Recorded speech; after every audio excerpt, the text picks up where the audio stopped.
las 2:35 de la tarde y tenemos una importante entrevista porque ya empezaron los colegios particulares que están enfrentando algunos problemas, por ejemplo, de cómo llevar las clases, la tecnología, algunos chicos que han tenido que retirarse por falta de pago, pero ya vamos a empezar ya les empieza la Escuela Nacional y ahí hay un reto mayor y es que ningún chico se quede sin estudiar y 3 de cada 5 niños y niñas perdieron un año escolar en el mundo durante la pandemia. Algunos, como en nuestro país, por falta de conectividad, porque no tenían cómo conectarse con sus profesores, porque además no es fácil, por Dios, seguir un curso por televisión o por radio, por más buenas intenciones y bien diseñados que estén los programas. No hay un feedback apropiado.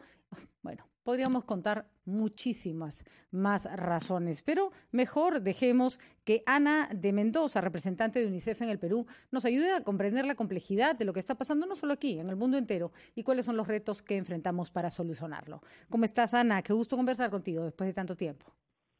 Hola, muchas gracias por invitarnos. Bueno, Ana, cuéntanos. El análisis a nivel mundial demuestra que el problema es reiterado y tengo entendido que además no solo en países de ingreso medio o bajo, en países de ingreso alto también han tenido serios problemas, por lo menos con la calidad del aprendizaje, ¿no? Sí, mira, como bien decías al inicio, en todo el mundo se ha visto afectada el cierre de escuelas, pero es verdad que la región más afectada ha sido América Latina y el Caribe. Uh-huh. De cada 5 niños que han perdido un año escolar en el mundo, 3 viven en América Latina. Es decir, el 60% de todos los niños que han perdido un año escolar están en América Latina, ¿no? Uh-huh. Y estamos hablando de un año completo, de 158 días de clase, ¿no? Entonces, sí, parece que América Latina y el Caribe es la región más afectada por el cierre de escuelas en todo el mundo. Y va a tener los efectos más desastrosos, bueno, siempre son duros en todo el mundo, que en América Latina son peores. ¿No? Luego si quieres hablamos un poquito de Perú. Ahora, pregunta, cuando hablamos de perder el año escolar, ¿de qué estamos hablando? ¿De chicos que no tuvieron ningún tipo de acceso a los contenidos escolares? ¿De chicos que tuvieron acceso parcial? ¿Qué define que alguien haya perdido el año escolar? Bueno, es un conjunto de factores, como bien dices. Hay desde factores de niños y niñas que han abandonado la matrícula, uh-huh. Que no han podido conectarse, que han tenido una conexión discontinua a las clases, que no han logrado aprender lo suficientemente. Entonces, es un conjunto de indicadores que hace que uno diga que se pierde un año escolar, ¿no?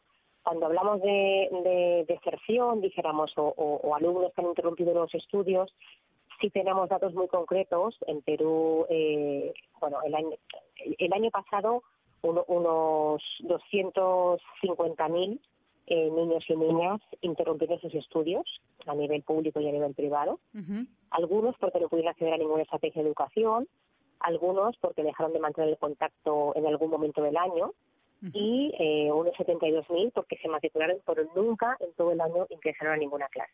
Uh-huh. Y este año se prevé que si seguimos así, 217.000 estudiantes estarían en riesgo de volver a interrumpir sus estudios. ¿Sumados a los que ya existían? Exacto. O sea, los 250.000 el año pasado, más 220.000, más los que ya lo perdieron en el 2019, estamos hablando de, en 3 años, una pérdida de 700.000 wow.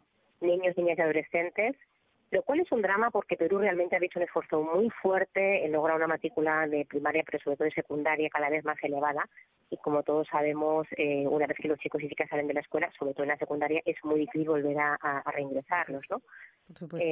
Bueno, entonces yo creo que el tema de abandono de estudios, dijéramos, de salir del sistema escolar, es un tema muy importante. Por eso estamos reivindicando desde hace mucho tiempo, desde UNICEF a nivel global y también en Perú, que se reabran las escuelas, porque aunque el aprendizaje a distancia ha tenido sus logros, y yo creo que ha sido una buena iniciativa, ¿no? Tiene sus limitaciones. Entonces, después de un año de educación a distancia, es impensable que los chicos y chicas vayan a seguir otro año de educación a distancia, ¿no? Por muchos motivos, pero bueno, nos parece que es muy importante que vuelvan a las escuelas.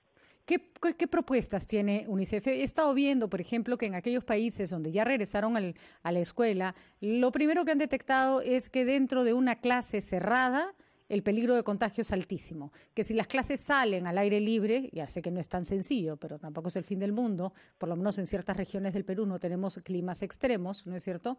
Se puede casi garantizar que la clase y la escuela se puede ir desarrollando. ¿Eso podría contribuir a una semipresencialidad? ¿Cuáles son las estrategias en las que ve UNICEF que están funcionando en otras partes del mundo? Mira, yo creo que la ventaja es que todo el hemisferio norte ha aprobado ya apertura de escuelas desde hace muchos meses y algunos países del hemisferio sur, incluidos América Latina, también lo están probando. Está altamente probado que el contacto entre niños es muy bajo y que los chicos y chicas están más protegidos en las escuelas que fuera de las escuelas. ¿Por qué? Porque en las escuelas se cumplen protocolos estrictos que uno no cumple estrictamente en un parque, en un centro comercial o en cualquier lugar donde pueden estar viviendo los niños ahora, ¿no? Entonces, la tasa de incidencia de coronavirus en las escuelas es muy baja. Y las estrategias que han tenido los países han sido diversas, pero en general han sido semipresencialidad, grupos más pequeños, grupos que van lunes, miércoles y viernes y otros que van martes y jueves, grupos burbuja que no se reúnen unos con otros, de forma que si hay una infección solamente los 10 o los 12 niños se quedan en cuarentena en su casa, pero no todo el colegio. Entonces hay una serie de protocolos y afortunadamente, como estamos más atrasados que el resto de los países, tenemos la ventaja de poder aprender de ellos, ¿no? Y como digo, no hay casos de transmisión altísima en las escuelas, al revés, ¿no? Todos los estudios dicen que son los lugares más seguros, por tanto deberían ser los primeros en abrirse y los últimos en cerrarse. Ana, ¿crees, o sea, dejar a los chicos en casa y encerrarlos parece la alternativa más fácil, ¿no? Esa que no requiere pensar, no requiere planificación? Obviamente, al inicio de la pandemia tampoco había demasiado que hacer. Todavía hay muchos frentes a los que enfrentar, valga la redundancia. Ya es hora de empezar a hacer planes piloto, de empezar a probar, de empezar a ponerle un poco más de creatividad y ganas al asunto, porque hay un tema que va mucho más allá del aprendizaje, que por cierto todavía no tenemos idea de cuánto están aprendiendo los que se han quedado en el colegio, sino la socialización. Los chicos están más de un año encerrados. Hay un tema de aprendizaje que es muy grave, pero hay un tema más grave todavía que es la salud mental de los chicos, chicas y adolescentes. Y no hablo de enfermedades graves, sino hablo de problemas tan cotidianos como pueden ser el desánimo, la apatía, la depresión, la ansiedad, las dificultades, la angustia, que están sufriendo niños, niñas y adolescentes en todo el país, ¿no? Tenemos un estudio recién publicado que muestra que las tasas de salud mental precaria de adolescentes y niños está aumentando muy rápidamente porque, como dices tú, a la escuela no solo se va a aprender, se va a jugar, se va a socializar, se va a resolver conflictos, se va a convivir, se va a mantener los afectos, ¿no? Es el espacio de socialización natural de niños, niñas y adolescentes y se lo estamos quitando, ¿no? Entonces, además, hay un tema de aprendizaje y hay un tema de salud mental muy importante. Además, ahorita, Ana, lo que tenemos es básicamente todos los negocios funcionando, salvo algunos específicos, ¿no es cierto? Eso quiere decir que tenemos padres en la calle trabajando, ya sean sectores formales o informales. ¿Quiénes ven a esos chicos que quedan en casa, no? Bueno, primero, ¿quiénes les cuidan y cuánto puede uno estar atendiendo a sus hijos durante un año, ¿no? Quiero decir, yo creo que el año pasado, cuando empezó la pandemia, era inevitable que nos quedáramos todos en casa y tener un sistema de aprendizaje a distancia, que creo que ha tenido muchos logros, pero realmente yo creo que la sociedad peruana debe plantearse cómo puede ser que estén abriéndose centros comerciales, bares, restaurantes, casinos, en diferentes porcentajes y que las escuelas todavía no se abran, ¿no? Dice poco de las prioridades del país, cuando ya se ha demostrado en muchos lugares del mundo que las escuelas no son lugares de riesgo, porque si no, no estarían abiertas en la mayoría de los lugares donde ya se han considerado abrir, ¿no? Afortunadamente hay planes, y el Ministerio de Educación acaba de aprobar una norma técnica muy importante que permite a las escuelas que cuentan con las condiciones adecuadas abrir. Y eso tiene que ver mucho, por ejemplo, con las escuelas rurales, ¿no? Cuando pensamos en Perú, muchas veces pensamos en Lima y en la situación en Lima y en la zona periurbana, pero uno piensa también en los chicos y chicas de los Andes, de la selva, y piensa, ¿por qué tienen que estar sin escuelas? Y seguramente sus condiciones de riesgo son mucho menores que las de Lima y podrían estar ya en la escuela, ¿no? Como decías, hay muchos lugares donde las escuelas están aireadas, tienen ventanas abiertas. Entonces, hay algunas escuelas, hay unas 1000 escuelas que ya han abierto y tienen la verdad es que están teniendo muy buenos resultados y ningún contagio, hay que decirlo.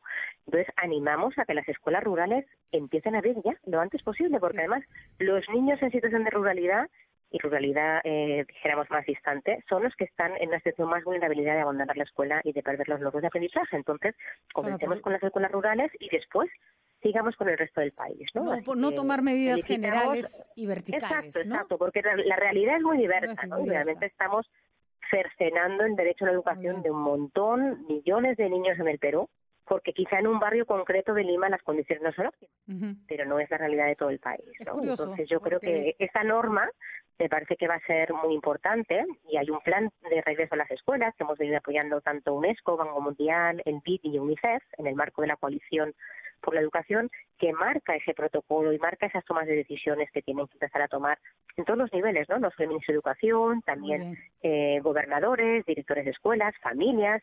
Estamos apostando por un regreso lo antes posible, pero también flexible, voluntario y responsable, ¿no? Muy bien, Ana. Ser escuela rural siempre ha sido un problema. Esta vez podría ser una ventaja, dadas las condiciones, están al aire libre, son menos alumnos. Démosle esta vez la posibilidad a los chicos que estudian en las condiciones más difíciles en nuestro país de regresar al colegio. Muchísimas gracias a la señora Ana de Mendoza, representante de UNICEF en nuestro país. Pausa.